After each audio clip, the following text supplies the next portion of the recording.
Oke, kenalin gue Skies. Kali ini gue bakal lanjut ngebahas dasar-dasar bahasa pemrograman Go. Adapun yang akan gue bahas kali ini ada tiga, yaitu pertama data type, variable, dan function. Data type di Golang ada banyak ya, dan di sini cuma dibahas yang dasar-dasar aja kayak integer untuk bilangan bulat, float untuk bilangan desimal, boolean untuk bilangan untuk true or false, string text, dan root untuk karakter. Sebenarnya data type dan variable declaration ini terpaut ya, jadi kita bakal bahas sekaligus. Nah, untuk mendefinisikan variable itu ada dua cara. Yang pertama itu menggunakan keyword var, dan satunya lagi itu menggunakan titik dua dan sama dengan. Apa bedanya? Bedanya kalau menggunakan var dan ini biasanya untuk variabel yang value-nya belum diketahui gitu, atau yang bakal di-assign belakangan. Jadi kita pakai var karena kita nggak tahu dulu value-nya berapa nih. Tapi kalau misalnya kita udah yakin atau pasti value-nya berapa, kita bisa pakai titik koma ya. Titik dua plus sama dengan. Jadi dia itu pertama ngedeclare variabelnya apa dan langsung di-assign value-nya apa. Kita langsung praktis saja. Seperti biasa, kemarin kita udah belajar untuk program Go. Kita mulai dengan membuat file main.go, lanjutkan dengan page-get main, kemudian function main. Oke, kita mulai dulu dengan keyword var ya. Keyword var, misalkan ini memberikan nama sama dengan string ya. Oke, error, dan dia harus di assign value dulu, kayak nama sama dengan skies, terus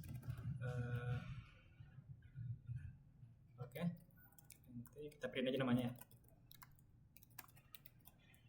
Nama,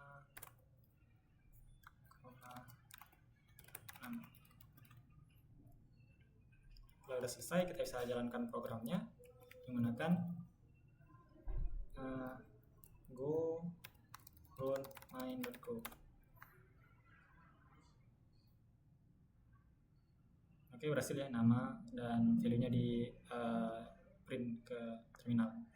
Dan untuk variabelnya bisa banyak ya, bisa pakai integer, misalkan umur integer, atau is aktif, boolean, atau p float 64 gitu ya. Kalau ini sih biasanya, kalau pakai var biasanya terpisah tuh, deklarasinya di mana, variable assignmentnya di mana gitu, jadi dipisah. Sekarang kita coba pakai yang titik koma. Wah, ada 3 menit aja nih. Kalau titik koma itu beda, dia itu ngedeclare variable type-nya dan mengassign value-nya langsung ya, kayak nama dengan skies. Nah, di sini kan nggak ada nih data type-nya apa nih, tapi dia udah secara implisit udah di assign value-nya itu. Ini kan string kan. Ini kan yang kita lihat tadi ya, menggunakan var. Jadi dia udah langsung diketahui value dan data type-nya. Sekarang kita coba dengan nilai lain kayak 7 misalnya. Kita hover ke sini, nah jadi integer. Kalau kita jadi true, kan dia jadi boolean ya kan. Kalau 3,14 dia bakal jadi float 64. Oke. Nah, itu untuk data type dan variable declaration ya. Ada variable declaration, variable assignment. Oh ya, untuk yang namanya menggunakan apa namanya, titik dua sama dengan ini, untuk reassign-nya kita nggak ngulang ya. Jadi ini cuma dipakai untuk pertama kali doang, pakai titik koma. Untuk reassign belakangannya itu kita pakai sama dengan biasa, kayak nama sama dengan 1 nama sama dengan 12,2 misalnya gitu ya. Jadi data type-nya konstan, tetap di float 64. Apa jadinya kalau kita pakai ngulang variabel yang sama dengan titik koma? Nggak boleh ya, karena nama variabel ini udah kepake dan nggak boleh di-reassign lagi. Nggak ada variabel baru katanya tuh. Jadi untuk menggunakan titik 2 dan sama dengan ini, variabelnya harus nama variabel baru, nggak boleh duplikat. Oke. Mungkin itu untuk variable declaration dan data type dan variable declaration. Sekarang kita lanjut dengan function ya. Untuk function itu function ada dua macam ya. Kayak yang pertama itu ya nggak ada parameters dan return type, dan yang kedua itu dengan parameters dan return type. Ini bisa diselang-seling, bisa pokoknya ada 4 kombinasi. Jadi kita langsung parameters itu apa yang dinyatakan di function declaration namanya itu parameter ya. Tapi apa yang dipakai ketika memanggil function itu namanya argumen. Mari kita bahas. Pertama kita mau bikin function untuk nyatakan salam ya. Assalamualaikum. Misalnya function salam.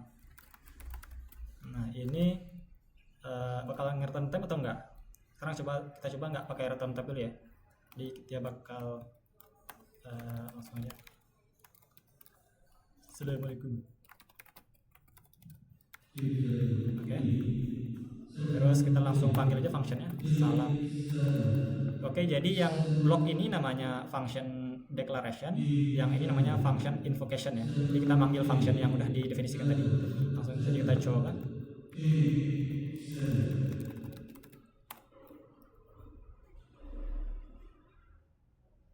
Oke, berhasil ya. Sekarang ini functionnya nggak nerima parameter apapun dan nggak nge-return apapun gitu loh. Gimana kalau kita bikin yang modifikasinya?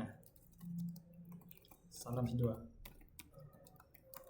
Nah ini dia bakal nge-accept nama orang, ini misalkan itu string, dan dia bakal nge-return string juga ya. Oke, di sini kita pakai return event test printf aja. Assalamualaikum. %s, terus lanjutkan dengan name. Dan kita kasih misalkan name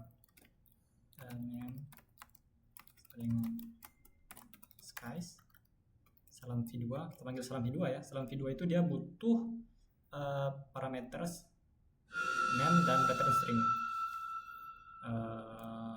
Kita langsung aja kasih name, dan ini bakal return string ya, jadi kita bakal langsung edit aja sini salam v2.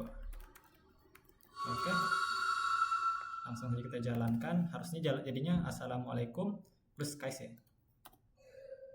Oke, 8 menit, mantap. Nah itu dia, dan sebenarnya bisa diseling-selingkan ya. Ini nggak wajib, tapi tergantung kebutuhan masing-masing. Bisa pakai parameters atau return type, dan boleh diabaikan tergantung kebutuhan function yang ngapain, tergantung logiknya kayak gimana. Kalau memang logiknya butuh parameter dan return type ya dibikin, kalau misalnya logiknya nggak butuh ya nggak usah gitu ya. Jadi kita udah ngebahas tentang gimana data type, tipe-tipe data digolang, tipe-tipe data yang sederhana ya, tipe-tipe data yang sederhana. Kemudian ada variable declaration dan initialization. Deklarasi itu ini, deklarasi, dan inisialisasi itu nih ngasih value ke variabelnya. Kemudian reassign, parameter, dan function ya, declaration dan invocation. Ini dua ini function apa? Function declaration ya. Dua ini function declaration, dan invocation itu kayak gini. Oh, ada yang cek sound tuh. Oke, sekian dulu dari gua. Kita lanjut di pertemuan selanjutnya guys ya. Thank you yang udah nonton, dan bye.